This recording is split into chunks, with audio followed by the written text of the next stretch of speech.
About 20 years ago, I used to work for a company in Glasgow that made furniture in an old rundown warehouse by the River Clyde. While I was there, I saw something that has haunted me ever since. I'm still not sure what it was. Maybe you can help me out with that. The workshop was owned by a man named Bill Miller. I was 17 at the time and hadn't gotten on well at school. I had almost no qualifications, but Bill gave me a shot at learning how to craft and build wooden furniture. Initially, I hated the idea. It sounded like something an old man should have been doing, not a 17-year-old, but my parents were over the moon that I had at least found work and even a possible trade. The workshop was filled with old machinery, way past its prime, and the warehouse was far larger than it needed to be. I think at one time, Bill's business had prospered when he had employed a large team for decades, but it looked to me like those days were numbered. He now worked on his own. Still, he took me in. I think more than anything, he wanted to pass on skills that were soon going to be lost forever, as everything modernized. Bill must have been in his 60s at the time. He was eccentric and used to wear brightly coloured clothes in his workshop, like he thought he was an art teacher. From my first day, I was put off by how happy he was. I guess I was a bit of an edgelord back then, and thought he was past it. I'm ashamed to say that it took me a while to come around to him, and see him for what he was. A sweet guy who just wanted to help a kid who had no prospects. For the first few weeks, he shadowed me closely, and showed me the ropes, teaching me the names of all the tools and what they did. Then, he moved me onto some basic tasks I was to repeat over and over.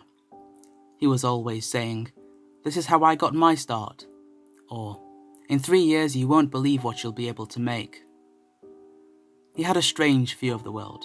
The way he taught carpentry and other skills, he talked about it like it was secretly so important, and that we as furniture makers were sharing in that secret, that we were creating something new in the world, and were making furniture that would last 100 years and bring joy and comfort to people. "Who knows who will own some of these pieces in the generations to come," he'd say, a twinkle in his eye and a kind grin behind a bushy, greying beard. He was so enthusiastic about it all. The first time I saw that smile melt away was one day when I headed to the rear of the warehouse during my lunch break. Bill was up front, working on a set of chairs. When he was focusing like that, he rarely looked up to see what I was doing. I guess I was bored having no one else to talk to, so I decided to explore the building a little. At the rear of the main workshop room, there was a faded brown wooden door. I had noticed it a few times, though never thought much of it. As I wandered to the back of the large main room, I found myself turning the door handle and going inside. There was a windowless corridor made of red brick that moved off to the left. It was lit by some dull yellow incandescent bulbs overhead. As I stood there, I thought I heard a noise, though I couldn't quite make it out. I started walking towards the end of the corridor, where it turned to the right at a sharp angle. As I did, the noise got a little louder, but I still couldn't put together what it was in my mind. I remember that when I reached the sharp turn, I suddenly realized that Bill was behind me. He nearly made me jump out of my skin. "What are you doing?" he asked. I'd never known his voice to be so blank, so lacking in emotion.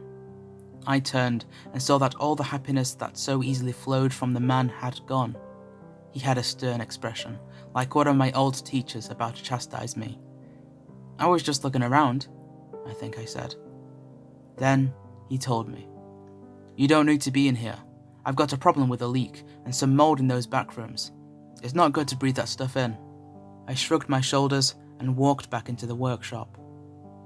Even though Bill seemed tense in a way I wasn't used to, I didn't ask about it, and I spent the rest of the afternoon sweeping up the main area in the warehouse. I didn't think much more of it until the following day. I came into work, and Bill was already there. He was whistling away as usual, finishing up on the dining chair set. The air was filled with the strong smell of the varnish he was using. "Morning," I said. He looked up from his work and smiled, but when I walked past him to go and put my bag and coat on its peg on the wall, he cleared his throat like he had something on his mind. "I meant to say, I had a good look at those rooms back there after yesterday," he said, pointing to the wooden door at the rear of the room. It had been a while since I last checked. It's worse than I thought. The mold, I mean. Spores in the air. I'm sure of it, so you don't be going in there, okay? I want you to promise me that. Sure, I said. He stared at me. Promise. I nodded. Okay, I promise. I was a little surprised, annoyed even, by his tone, but it was more than that. The door to the back corridors was now no longer accessible. Bill wasn't just telling me not to go in there, he had moved an old metal workbench in front of it and then stacked boxes on top of that. I felt like a child being told not to play with matches. It's not like I couldn't have moved those things if I had a few minutes. That wasn't what bothered me. What got under my skin was that Bill clearly didn't trust me. He told me not to go back there already, and that should have been enough, but he had taken the time to stack up things in front of the door, like I was already going to go down there no matter what he said. I didn't express this though. I got on with the rest of my work, but throughout the day I kept looking back at the door with the bench in front of it. It reminded me of worse times. 2 years before, when I was still at school, I had been suspended because a teacher did not believe my side of a story after a fight with another kid, and that sort of thing always stuck in my throat ever since. Not being believed or trusted. Well, I took that as a personal insult. I know it sounds ridiculous now, but I kept thinking that day that Bill was just like the rest. He seemed to notice me looking back over my shoulder a couple of times throughout the day, and he grumbled to himself about not being able to put a lock on the door, which I didn't really understand. Despite feeling like I should go back there just to show him, I wasn't going to do that. My parents would have made my life hell if I'd lost my apprenticeship, and besides, now a few weeks into the job, I was enjoying some of it. There was no hassle. I got a little money out of it, and I even started to think about what it would be like to open my own place like Bill one day. I let the whole thing go. But Bill didn't. Later that afternoon, I was sweeping up again when I heard a loud bang. There was no doubt about where it had come from. I watched as Bill turned and looked at the door. He stared at it for longer than necessary. All the blood had drained from his face, and he looked ill, much older than he usually did. He didn't say anything. He simply walked up to the door and put his hands on the metal bench and boxes, almost as if to see if it was sturdy enough. "You can go home early," he said, without looking at me. I was okay with that. Who doesn't like to clock off early? But when I grabbed my things and said goodbye to Bill, he seemed completely preoccupied, like he was mulling something gravely serious over and over in his mind. The next morning, I was getting ready to go to work when my mum got a phone call from Bill. He said that I wasn't to go in. Some problem with the building that he had to sort. So, I took the day off and enjoyed having a bit of spare time to myself. But the next day, I was getting ready again, and we got another call from Bill. He told my mum that everything was fine, but that I should take the day off again while he fixed whatever was going on. He kept saying something about the air being bad. This went on for 2 weeks, and eventually, my dad grew frustrated. He thought Bill wanted to get rid of me for some reason, but didn't have the heart to come out and say it. My dad had been in the army when he was younger, and he always had that same hardened air about him that you see sometimes in veterans. But he also had anger issues boiling away underneath. We rarely got on. I could always tell when he was going to intervene in something, because he would get out the black suit that he almost never wore and would spend the evening pressing it and shining his shoes like he was going on a military drill the next day. As sure as clockwork, I woke up in the morning and Bill phoned again to say that I still couldn't come in. My dad got dressed in his suit, told me to put my work clothes on, and then we drove down to Bill's warehouse. During the drive, my dad was gritting his teeth, his jaw clenched and talking bad about Bill. He hated when people weren't forthright, and he felt like I was getting the runaround. One thing my dad had was a temper, and it could come at any time. I had gotten used to seeing when it was winding up, ready to explode. I was genuinely worried about what he was going to say to Bill. Sometimes I wished my dad would stay out of things, but I knew when it was pointless to argue. He was going to let out whatever stress was burning a hole in his stomach no matter what. When we turned up at the warehouse, I could hear one of the circular saws running inside. That meant Bill was working. Dad opened the door to the warehouse, and we stepped inside. Bill didn't notice us at first. He was cutting large sections of timber on the circular saw. My eyes were drawn immediately to the rear of the room. I couldn't believe it. There, in front of the door that led to the back rooms, was now a huge wooden frame. I knew what it was immediately. Bill was constructing some sort of wall. He was blocking off the door and the corridors and rooms beyond it, though he hadn't got much farther than the large frame. "Bill!" I remember my dad shouting over the noise. Well, it all went to pot then. For the first time that I had seen, Bill grew angry. He questioned why we were there, and was short with my dad. "You need to go," he said, walking over to us, waving his hands about, trying to usher us out of the door. This was like a red rag to a bull for my dad. He hated anyone trying to tell him what to do, even more so than me. He started shouting over Bill, and I was kind of ashamed of my dad back then. He puffed his chest out and towered over him, and I could see that Dad was basically trying to physically intimidate the old guy into backing down. "Dad, let's just go," I remember saying. But he wasn't having any of it. "You agreed to train my son," he said in a booming voice.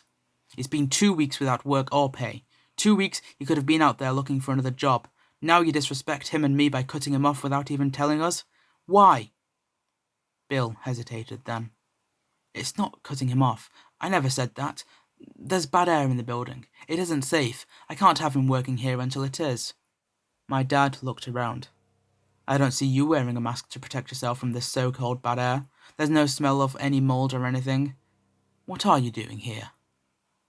Dad marched past Bill. He always had a way of going overboard and sticking his nose into other people's business. I guess it's where I get my fiery side. I remember Dad walking up to the wooden frame at the back of the room, and Bill jumped in front of him like he was trying to stop something terrible from happening. I won't give you a blow-by-blow account, but things escalated. Bill pushed my dad in the chest, and then Dad started to yell, saying that he was sure Bill was up to something bad. Dad yelled that he was going to look in the back and find out just what the man was hiding. I know exactly why he did that. Whenever my dad would get into a confrontation like that, he'd always try to find something to get under the other person's skin. It was like whatever the argument was about no longer mattered. Now, it was only about getting the other person more and more upset. Dad pushed Bill aside and walked up to the wooden frame and climbed through it. Then, he put his shoulder into the door and it opened. "There's no bad air in here," he said, looking to the red-bricked corridor before turning back to Bill. "You're hiding something, aren't you? What is it?" "Please don't go in there," Bill said, his voice wavering. I'll never forget the fear in his eyes. But Dad went inside anyway. Bill tried to stop me, but I felt I had to follow my dad. He'd have accused me of being a turncoat otherwise, so I went in too. Dad marched along the hallway and turned at the corner. I was close behind him and noticed that a couple of the light bulbs in the ceiling seemed to flicker as we passed. There must have been 4 or 5 doors to various storage rooms around the corner and what was probably an old office, going by the faded sign on one of the doors. But there was only one door that we headed for, and it was because there was a sound coming from beyond it. The same sound I had heard, but now closer to it, I could tell what it was. We could hear a sort of muffled voice, like a woman's. "He's got someone locked up in there," my dad said loudly. "The old pervert." I didn't know what to say. He was right, there was definitely someone in that room, talking like they were gagged or something. It was like the woman couldn't quite get out her words. Dad wasn't going to hang around. He went to the door and opened it. I was behind and looking over his shoulder. My dad was taller than me, so I stretched up to see inside. It was a dusty storeroom made from the same red brick as the corridor, but with shelves and cardboard boxes strewn around. A single yellow light bulb glistened above it, casting shadows all around. In the middle of the floor was a space, and occupying part of it was a large old wooden chest with what looked like a closed, hinged top. I was taken aback by how tall and wide it was, the top of it almost as high as my chest. "Please leave me alone," I remember Bill shouting from back at the workshop. I guess he was too frightened to go all the way into where we were. Dad stepped into the room, and I quickly followed. The woman's voice was coming from inside the chest. It was muffled, and it sounded almost like she was choking on water as she tried to speak. There was something about the chest that added to the apprehension building inside of me. I had seen enough of Bill's workmanship to know that he was the one who had made the chest, although it looked to be decades old. Have you ever had a fear that stopped you from doing something? I have, and it was at this moment. I wanted to open the lid, but somehow knew I shouldn't. My dad had no such hesitation. He reached forward to the chest. I shouted no. But it was too late. He pulled up on the lid and it creaked open. There was a horrible stench, like sewage, and I could see that the chest was filled to the brim with a viscous black liquid.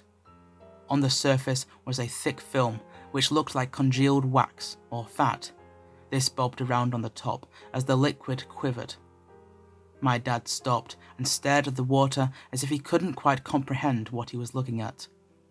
Something then sprung out of the chest, almost like a jack-in-a-box. It was covered in white cloth, and I remember the arms reaching out and grabbing my dad by the throat and hair. It yanked him forward into the chest so that his head and shoulders disappeared into the inky black liquid contained within. I could hear my dad drowning and screaming under the liquid, his legs and body still dangling out of the chest. I leapt forward and grabbed hold of him, but whatever was in the chest had him in a vice-like grip. It wasn't going to let him go anytime soon. I realized in that moment that my dad was going to die if I didn't do something about it. Panicked and feeling helpless, I looked around the room for anything that could save him, but nothing jumped out at me. Then I finally thought of something. I rushed out of the room and along the red-bricked corridor, turned left, and then I was through the door back into the dusty workshop. Bill was standing there, white as a sheet. "It's got him," I said. "It's got my dad." He didn't say anything. He just stood there, like a rabbit caught in headlights. I ran and grabbed a heavy rubber mallet we used for knocking large dowels into wood, and then I was off again, down the corridor and back into that room. Dad had stopped moving. His body was limp. All that I could hear now was the sound of the black liquid lapping up against him as cloth-covered hands started to pull the rest of his body inside the chest. I rushed forward and lifted the mallet as high as I could and brought it smashing into the side of the chest. The wood was too thick. I smacked it again and again, hoping I could crack the damned thing open. But it was no use. It was only then that someone rushed past me. "That won't do it, son," Bill said, holding a large wood axe in his hands. He stepped up and hit the chest on the right side again and again. Each time it splintered and cracked. Black festering liquid poured out through those cracks onto the floor, and I watched as Bill carefully made sure none of it touched him. Then there was a garbled scream from the inky water as the surface level now dipped suddenly. I pulled at my dad's lifeless body at the moment. As Bill cracked the entire chest in two, I lurched back and I fell to the floor, Dad falling on top of me. Looking up, I saw nothing but black liquid draining away on the floor, moving under the doorway, and then it was as if nothing had happened. The floor was bone dry. "He's drowned," I said, tears in my eyes. "No, he hasn't," the old man replied. "The water's gone from him too." Bill came over to my dad, turned him on his side, and smacked him on the back. Some black fluid spewed out from his mouth, and that too seemed to unnaturally run out under the door and into the corridor. Then Bill rolled my dad back over onto the ground and carried out CPR. Thankfully, Dad coughed a few times and suddenly opened his eyes. Within a few minutes, we were able to get him onto his feet and bring him back into the workshop without saying a word. Bill made us some coffee and got an old stove going in the corner of the warehouse to keep my old man warm. As I draped a blanket around my dad's shoulders, who now seemed older somehow than he ever had before, Bill told us only enough to make sure we didn't call the police. As far as I remember, he said something along the lines of, "I don't know what that thing is. I found it here when I moved into the warehouse. It was kept in an old oil barrel under the floorboards." "How did it end up in the chest?" I asked, still in shock. "I made it for the thing," he replied. "One of my apprentices, a few years back, opened the oil drum by accident, and I had a hell of a time getting him out of it when the thing inside grabbed him. The boy ran out of here immediately. My dad said nothing. He just stared at the floor as if looking into a pit that could swallow him up at any time. I realized the oil drum was corroded and could leak at any moment," Bill continued. I was scared the thing would get out and hurt someone else, so I got the barrel up within a winch and then drained every last drop into the chest I made. "Why?" my dad started, finally. "Why didn't you secure it?" "I tried," Bill said. "You see, the thing, it seems to know when it's locked up. I put a lock on that chest years ago. I even had a lock on the door, but whenever there was a lock, something terrible always followed." "Like what?" I asked. Bill looked profoundly sad, as if thinking about something he wished he could forget. "Just trust me when I say bad things happened. I took the locks off after that. I won't go over it anymore." "It's gone now though, right?" Dad asked. Bill shook his head. "Whoever put that in that barrel and under the floor meant it to be kept away. Now it's drained into the building, into the ground. It'll be here somewhere. I'll need to shut the whole place up now, I suppose.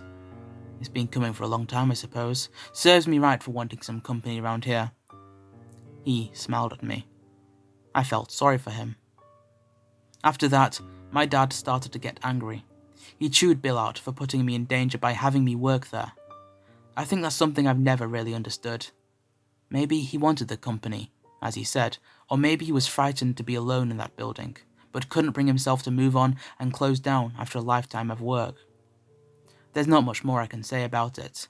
I never went back to the warehouse. After floating around for a while, I got a job working and training in the Merchant Navy as an engineer.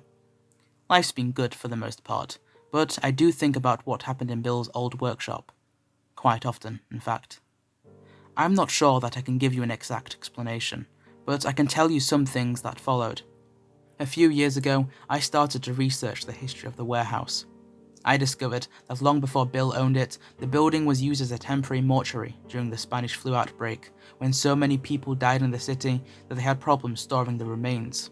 The backlog for cremations and burials was so great that bodies were decomposing long before they could be embalmed for later funerals. One comment I found in an old newspaper cutting reported about a public outcry when there were rumours that a shortage of the usual chemicals used for preservation resulted in improvised techniques for preserving the dead. One such rumour was that the bodies were being kept in barrels of machine oil. The last thing I'll say is this. Bill shut his workshop down after the chest was broken open and the liquid poured out. I'll never forget what he said about that. Now it's drained into the building, into the ground. It'll be around here somewhere. Bill's body was found at the workshop 2 years after that. He had apparently been checking on the building after it had been damaged slightly during a storm. Though the cause of death was recorded as unknown, the pathologist left a note that, while Bill Miller's body presented all the signs of death by drowning, no water was ever found in his lungs.